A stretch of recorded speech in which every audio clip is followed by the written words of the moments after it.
Bienvenida o bienvenido.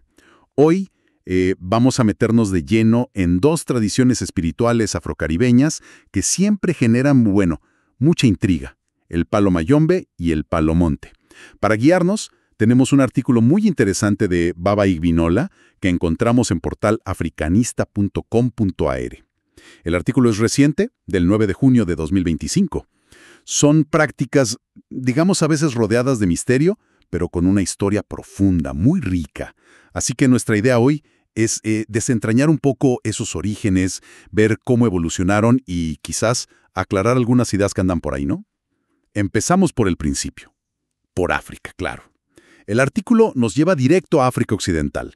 Ahí, bueno, distintas comunidades ya tenían sus formas de honrar ancestros, espíritus de la naturaleza. Todo esto mucho antes de la trata de esclavos.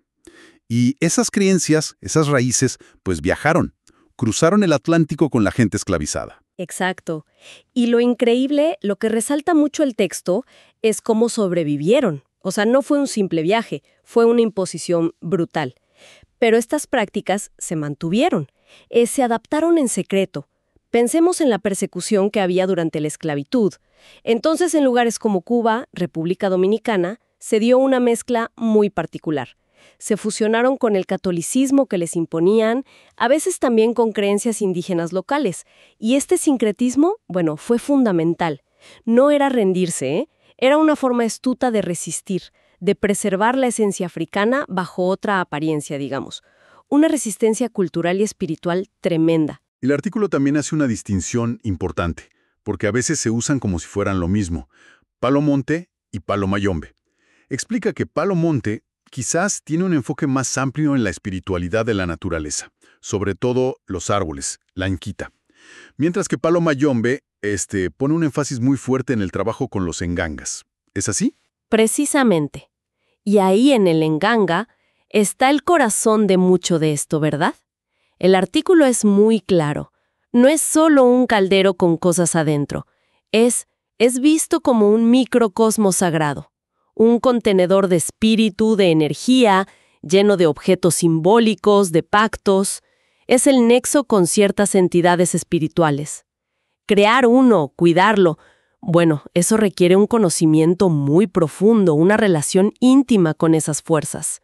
Funciona como un altar vivo, sí, un canal entre el mundo físico y el espiritual. Es fascinante. Y ahí la cosa se pone, como dices, muy interesante.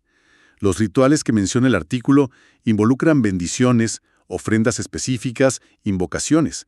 Se usan elementos como palos, claro, de ahí el nombre, machetes también, y el ñanga siempre como centro. Y menciona jerarquías, ¿no? Figuras como los mayomberos, los padrinos, que son quienes guían las ceremonias, los que tienen el conocimiento. Ajá. Y no podemos olvidar el contexto histórico. Estas prácticas sufrieron prohibiciones, estigmas, por siglos. El artículo lo recuerda bien. Hoy, aunque hay más reconocimiento, bueno, todavía persisten muchos prejuicios, mucha desinformación. A veces se la sigue asociando, erróneamente claro, con cosas oscuras, con magia negra, prácticas dañinas. Y eso nace del miedo, del desconocimiento. Lo que nos lleva a preguntarnos, ¿cómo podemos fomentar un respeto, una comprensión más genuina de estas visiones del mundo? Sí, es un punto clave, porque el texto subraya que no son reliquias del pasado, son tradiciones vivas. Están presentes en la cultura actual, en la música, en el arte. Se adaptan incluso a la vida en las ciudades. Y para muchas comunidades son un patrimonio vital, algo fundamental. Entonces, ¿qué nos deja todo esto? ¿Cuál es la idea final?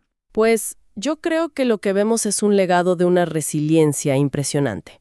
Desde África, pasando por la dureza de la esclavitud, el complejo proceso de sincretismo, hasta hoy. El palo mayombe y el palo monte son una mezcla poderosa de cultura, de fe, de resistencia espiritual. Comprender su historia no es solo aprender de religión, es valorar la diversidad cultural, la fuerza que tiene el espíritu humano para sobrevivir y adaptarse. Una historia así, de adaptación y una conexión espiritual muy profunda, que sigue viva. Y nos queda una pregunta flotando, para reflexionar, ¿no?